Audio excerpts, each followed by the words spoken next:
Eternal damnation is here at Hell in a Cell. We watched the Powerpuff Girls. Not the good one, though. We watched the Powerpuff Girls 2016 reboot, Season 2, Episode 26, Find Your Bliss. Release date September 17th, 2017.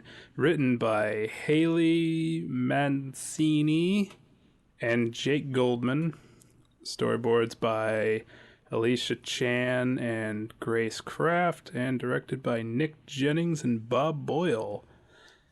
Oh god, this sucked.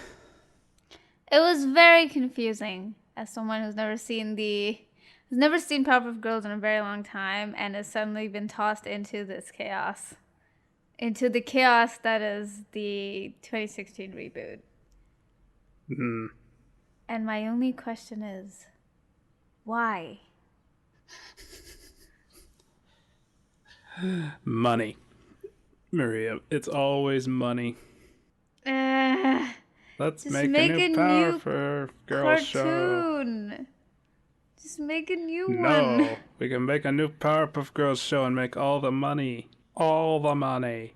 It was a terrible idea. Anyway, we're kind of late to the party with this one because the series got canceled and the hate for it has died down pretty significantly after the first season when everybody was like, this sucked. Why does this exist? I remember when it happened, mostly because everything sort of blows up on social media nowadays. Mm-hmm.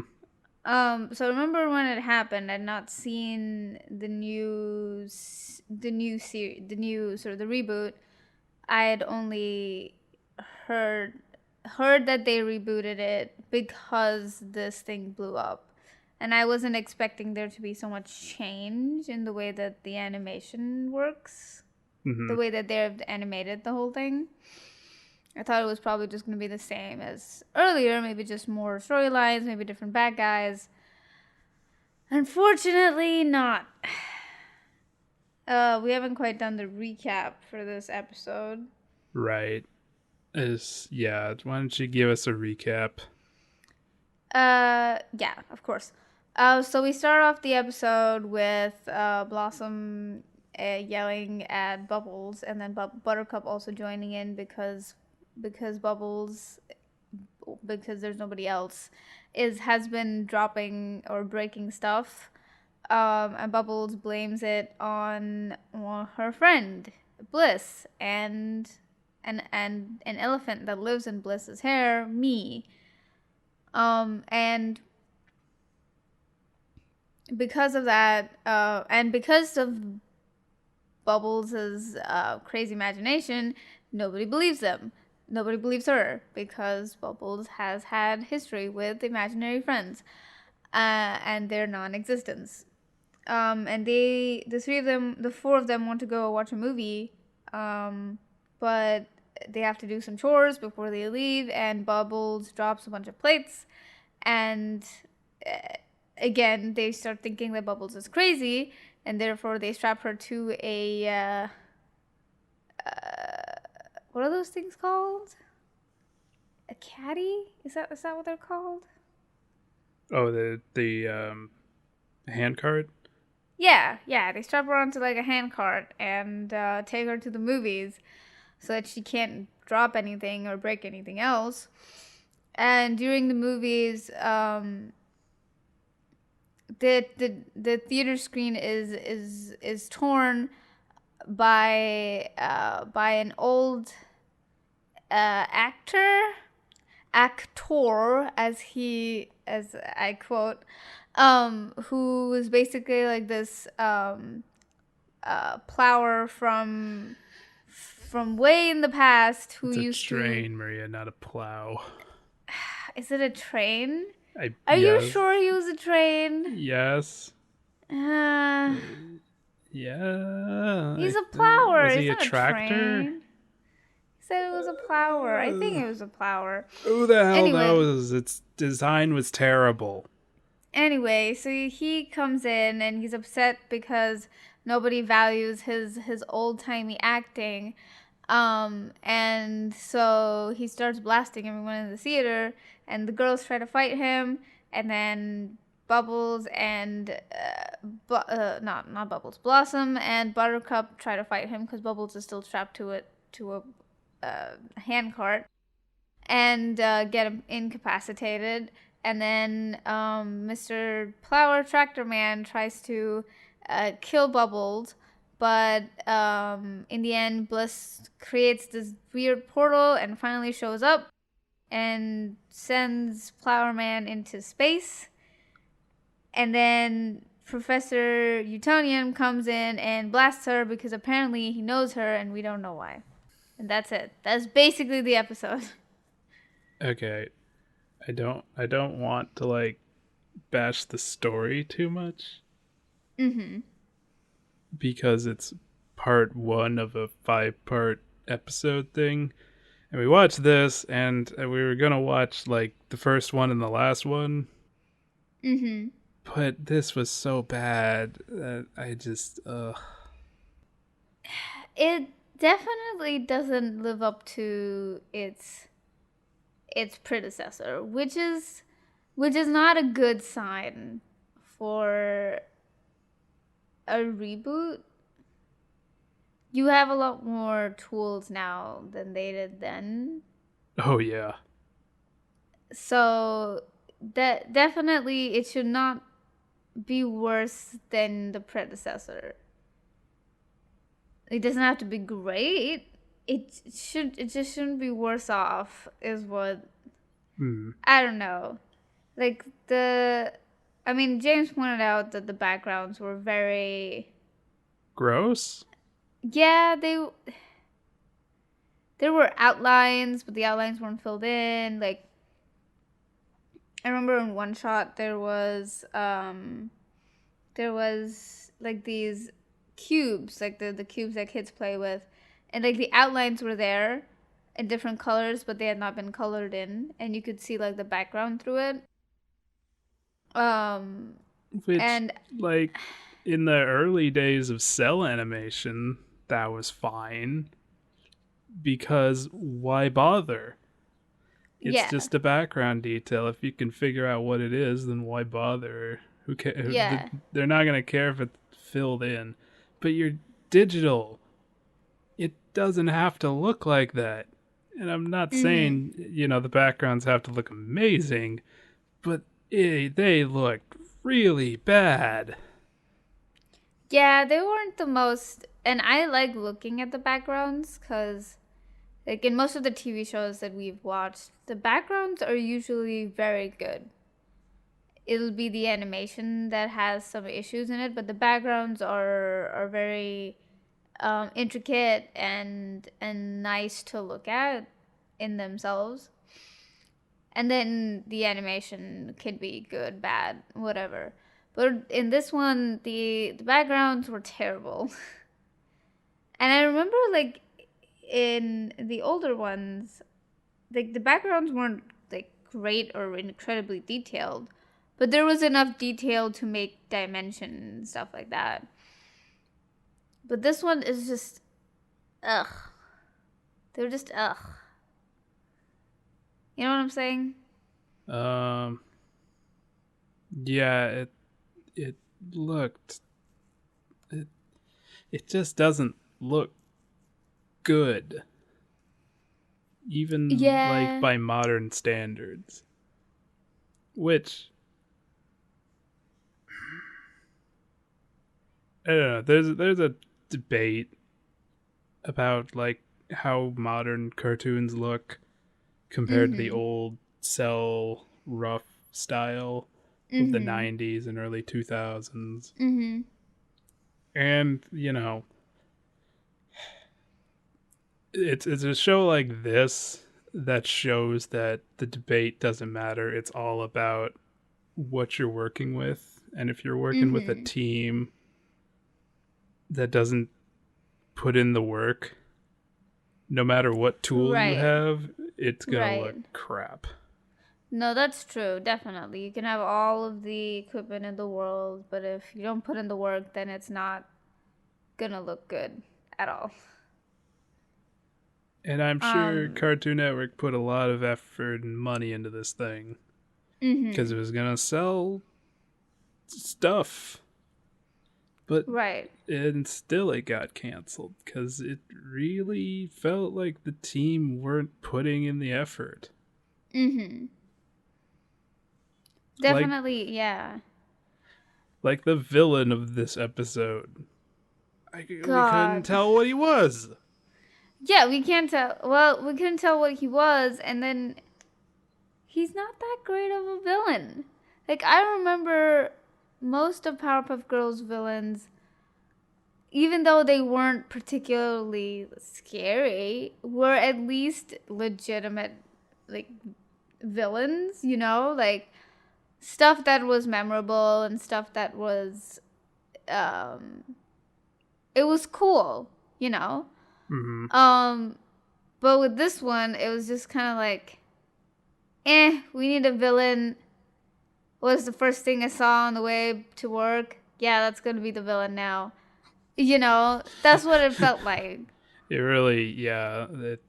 The episode was really, like, as a standalone thing, really poorly written, poorly paced, and was confusing.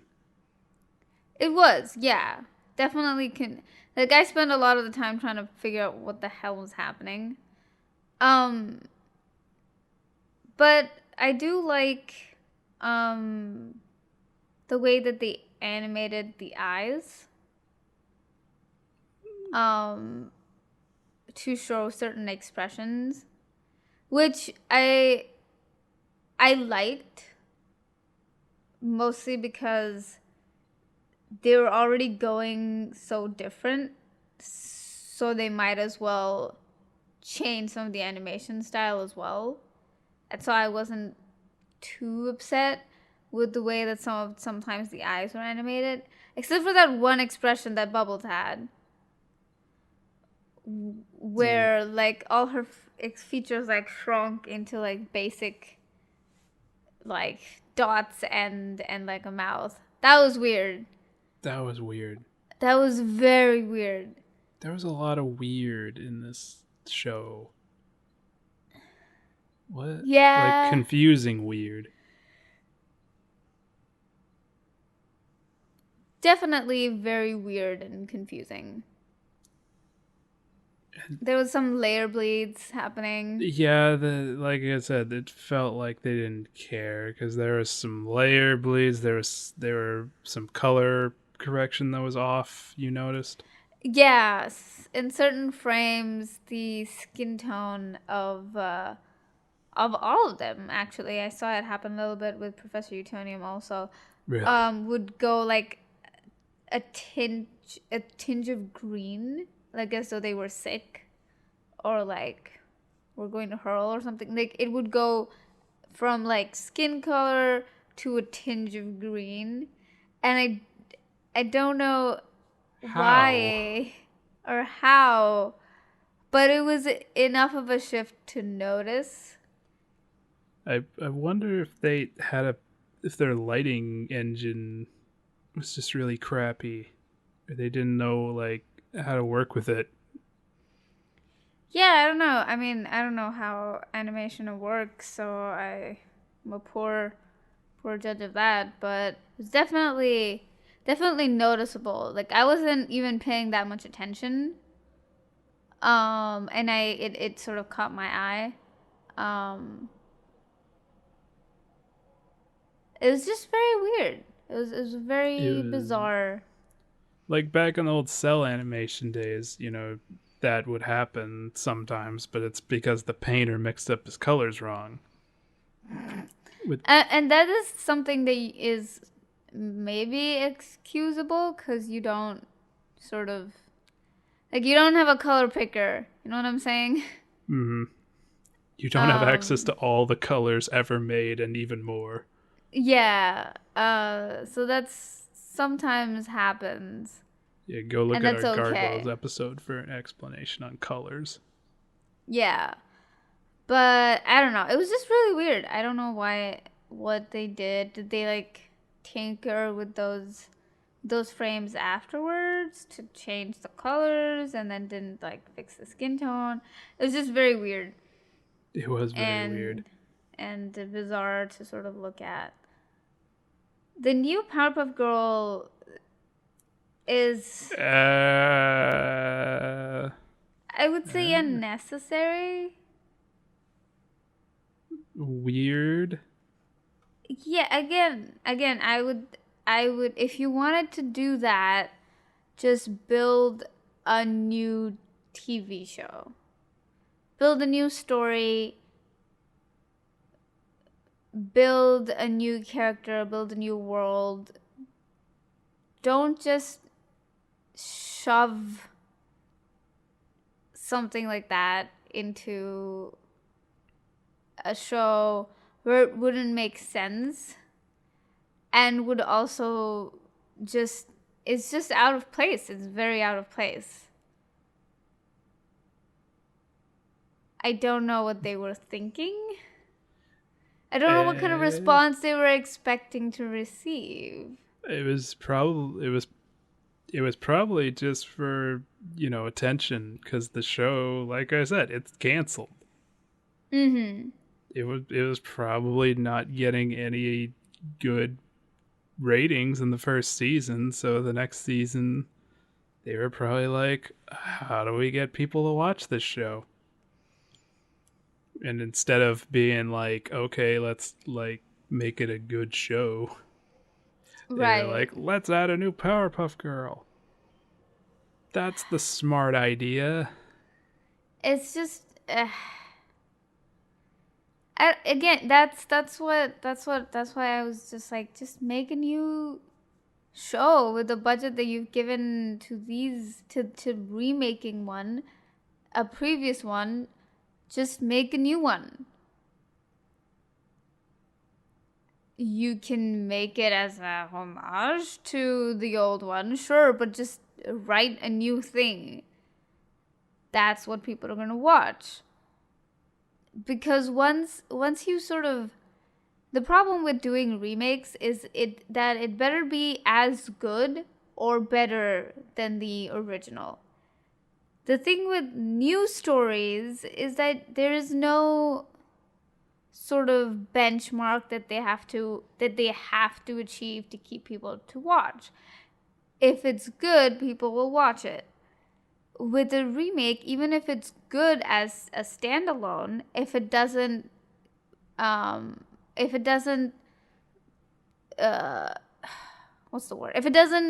it's not as good as the first one, then people will stop watching. Yeah, it doesn't hold up to the first one, then people will stop watching it. No, even if it's good by itself, no one's going to watch it if it's worse than the first one.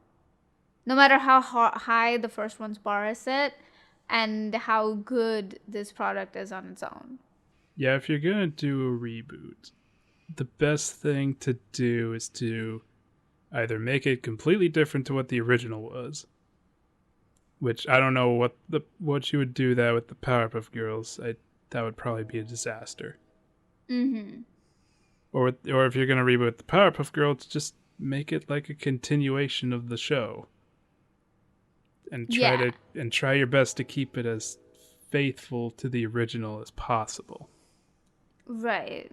And, just tack it on as like not a reboot or, but as something keeping the lights on or the legacy going. Yeah, sort of like maybe a second part or, like a... The Return. Yeah. Yeah, but something like that. This thing wants to be its own thing.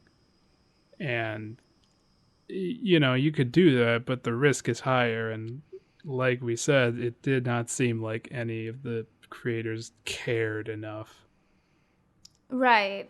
To maintain that. Mm-hmm. Yeah, I don't know. I loved the Powerpuff Girls as a child. I loved them a lot. I even had sort of a birthday cake of the Powerpuff Girls in like first grade or something. Wow. So I loved them. Bubbles was always my favorite because she was adorable as hell. And I don't know, as someone who loved them then, this was just This is heartbreaking. I say just ignore it. Don't even It's let so it. bad. At least in my eyes, which is extremely tinted with nostalgia.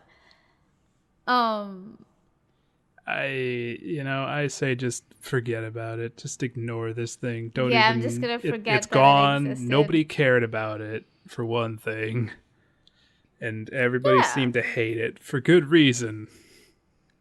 Yeah, I mean, like, I don't know.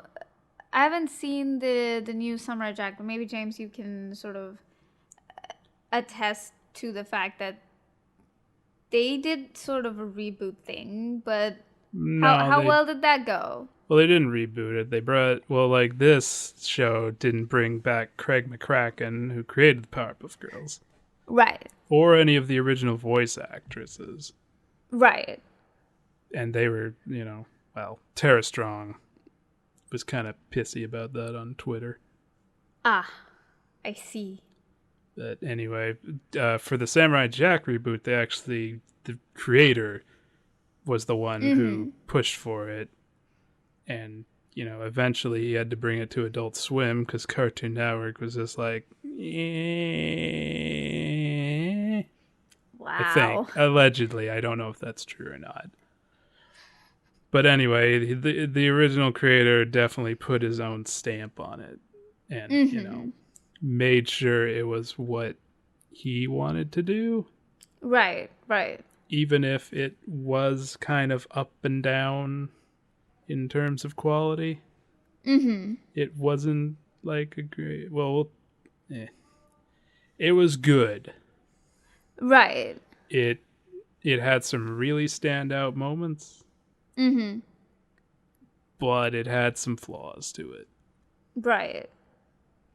This is just god awful garbage, though. I mean, I agree with that. I was not too excited. They didn't even have fingers to animate. I know, they're like the simplest things. They don't have any fingers to animate, damn it. They really didn't. The show just doesn't look appealing. I don't know what it is about it. Is it too Something just feels colorful or off. bright? Maybe. I don't think so, though. For me it feels way too colorful. Like you can be colorful and all that, but there's a sweet spot. And having everything pastel colored and bright just doesn't appeal. Especially the original show, which was also colorful but had a very down to earth muted tone sometimes. Yeah, it was a lot softer. Like, even though they had a lot of colors, it was definitely a lot softer. And when they were fighting, the colors usually changed to a more red tone or a darker tone. Whereas this, I don't even they couldn't even get the skin tones right. So I don't even know fair. what they were doing there. Yeah, again, I'm not too pleased with this. Did you find it funny? Me finding something funny is not like a benchmark for something. Like, even the silliest things make me laugh. So there were moments where I laughed because I laugh at everything. It's not very hard to make me laugh. So yes, a little. I didn't laugh. I thought the jokes were really wry and bad. They were definitely bad. They tried to shove in a lot of puns. Puns, the greatest form of comedy. That's the first page in the Hack's Guide to Screenwriting. Puns are a special kind of comedy. And not many can get it right. No. Especially this one where it felt like they were just throwing things at the wall. Yeah, they just shoved it in. They're just like, we need puns, must make laugh. We need a long extended joke about movie theater popcorn prices Oh my god. and how big they are. Uh, That's something the kids will care about, right? they don't. They really don't. No, but I do, because I'm a 40-year-old man writing a children's cartoon show. Yep. Yep, sounds about right. Old man yells at clouds. Oh, God, this was terrible. Yeah, how much do you rate it? I Is mean, it a I give it. super How is many it fingers did. Oh, wait, hold on, Mariya. Let's talk about Bliss.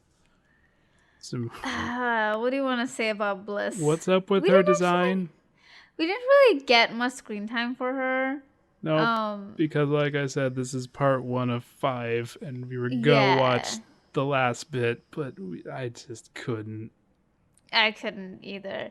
Like I said before, like if you want to introduce like I like diversities in shows. I love people understanding the fact that yes, it's not been very diverse in the past and we would want to make stuff more But. diverse.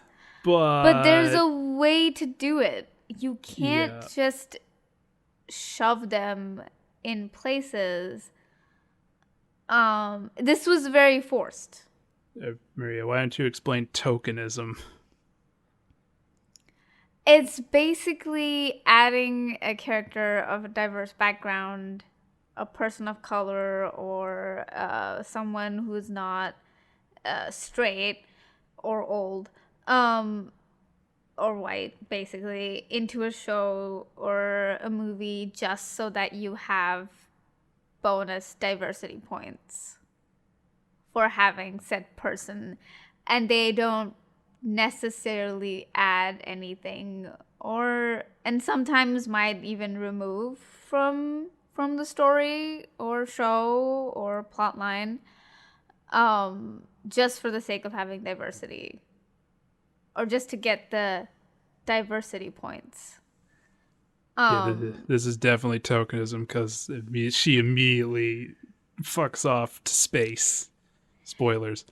Yeah, that's what I'm saying. Like, if you wanted to make a show and you wanted to have diverse people in it, you need to make the show with diverse people in it from the start up, from the root up.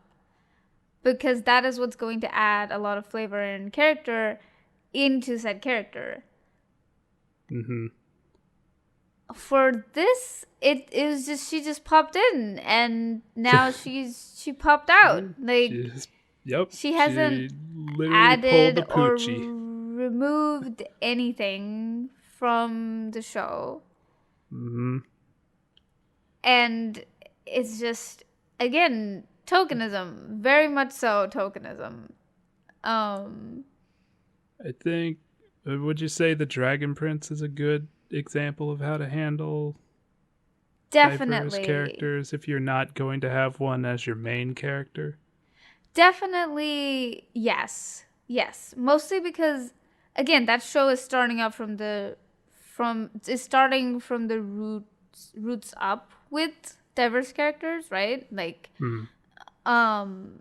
there are from the beginning of the show there are people of different ethnicities involved, and different sexualities are also shown. It's not it's they've built the world from the root up, taking into consideration all of this, and so it doesn't look clunky and weird and forced and tokenism.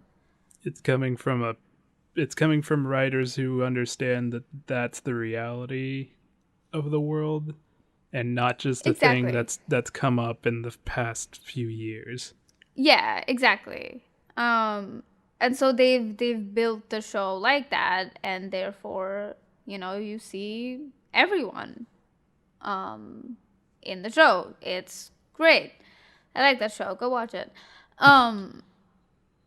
And that's how it, I guess it's a very good example of how it should be done. This is a very bad example of how it should be done. It's kind of like how even in the Marvel sort of, or the comics, they've been trying to like have some of the comic book heroes' mantles be taken up by like people of color, and it's not necessarily bad. It's a good way to add diversity to established characters, yes. But I would much rather they make stories like Black Panther, you know, or from the down up, from the root up, they're making these characters with said diversity in mind. Right. Well, as a genuine comic book reader, Mariya, Yes. the DC approach has been pretty good so far in diversifying their lineup. Okay. My personal favorite is probably the Green Lantern series, Right. which had 2 new Green Lanterns, a Muslim man named Simon Baz, and a Hispanic lady named Jessica Cruz, who, not, instead of replacing all the other guys, were instead just given their own title to work with, and Right. Right. while everybody else was given, doing their own thing, they were like, okay, here's your series where you get to do all the things that you get to do without having the baggage of everybody else around you, except when, the story demands it. Right. Right. And that makes sense, like, again, like taking up the mantle of already established heroes is a good way to add diversity. Yes. Because the whole idea is to have these people in the spotlight. There's an already established spotlight. Let's, but again, it feels very, it feels very, I guess, not genuine. No. Because you're taking up the mantle of someone who's already built it, right? And who's You're still around, too. Yeah, who's still around. And so that sort of creates a sort of conflict with, yes, we want to add diversity, but you can't just also plop them down in other people's stories. You make stories for these people from the root up. That's how you make a good character. It's kind of like how you have good, like, why is Captain America, Iron Man? Why are these people, Superman, Batman? Why are these people so famous? Is because you relate to them and their story from the root up. That's how you make a character that's good. Now you have to focus on characters that are diverse and focus on their roots and what makes them special. Yeah, if done right, you can learn about other people's culture and learn how, I relate to that even though I'm not, Muslim or black or whatever. Yeah. And I understand something. Yeah, exactly. And I mean, like, Miles Morales is a good, like, Into the Spider-Verse was a good example of that, of someone taking up a mantle but also making it their own. Yeah, Miles, Gwen too. It helps that Gwen's costume is just bitchin'. Is so cool. I love her costume. Anyway, we're getting a little sidetracked here. The whole point is that there's a way to do it properly. This is not it. This is definitely not Tokenism is not the way to do it. It's not it, Chief. And yeah, this is just pure tokenism. Its core. It's pure neoliberal idea of what people of color want without understanding Yeah, it's very anything. superficial. It's definitely very superficial. You can tell there's no depth in Yeah. it. And that's the The problem. That is the problem. mm, Is that we want the depth. We don't want just, duct tape solution. we don't want a white girl written like a white girl, but we paint her black. Yeah, basically. Or It's basically what something it like that. is. Basically what it comes down to, essentially. Like, why is she black in the new series? Like, aside from the superficial reason of, because it would be more diverse. I don't know. I Yeah. and that's where the problem lies, like Yeah.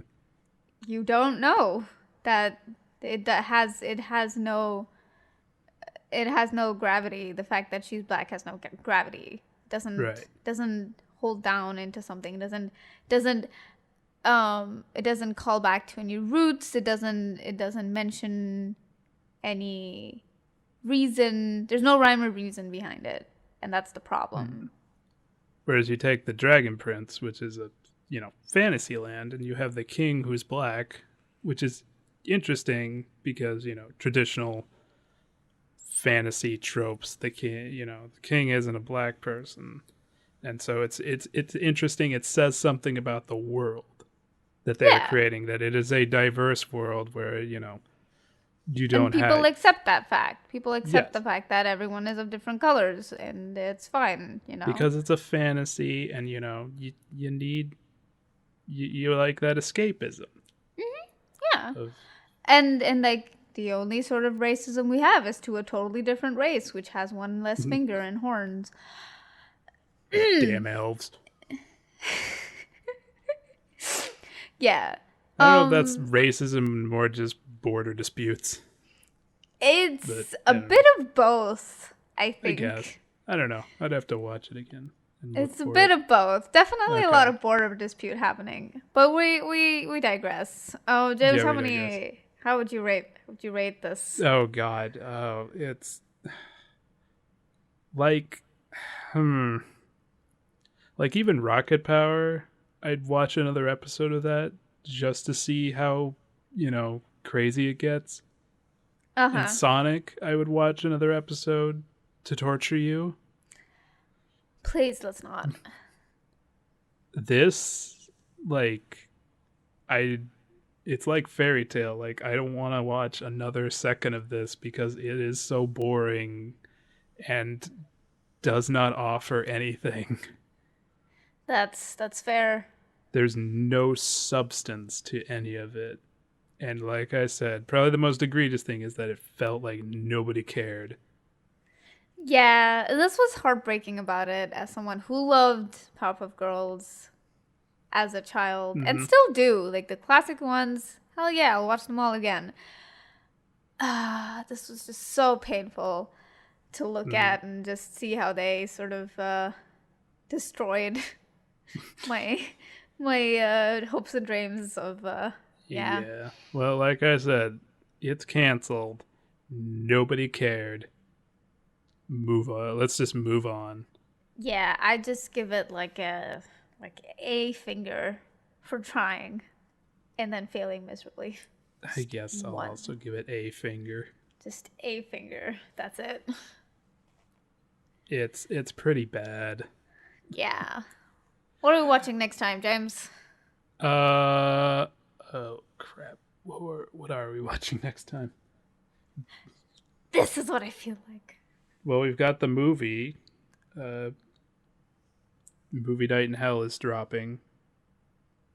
Uh-huh, what else? Mariya, we're staying in the 2010s. Oh. Yes, we are staying in the 2010s, Mariya, because we are watching Star versus the Forces of Evil. That's a show? Yes. Okay. Stay tuned for Star versus the Evil. Evil what now? The forces of evil. Oh, the Forces of Evil. Okay. Star versus the Forces of Evil. I've never heard of this. And of course, our movie night in hell, where we're watching the Powerpuff Girls movie, which is probably definitely better than this. 100%. Yeah, that's gonna be fun to watch. Yep.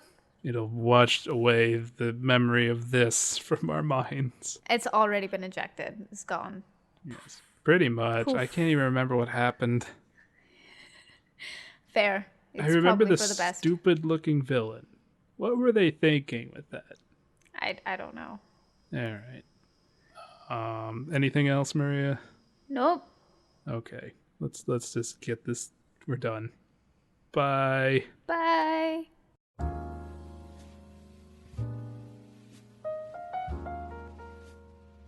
Hey, James. What? Did you hear? What? Satan's opening his new theater in hell. That's where we live. And our listeners can join us for just $1. That costs less than the Netflix subscription I steal. So head over to patreon.com/chaoticsilly to join us for our exclusive podcast, Movie Night in Hell. It's like hell in a cell, but with movies. So join us for our screening of the Powerpuff Girls movie, In Hell. Bring popcorn. No free refills.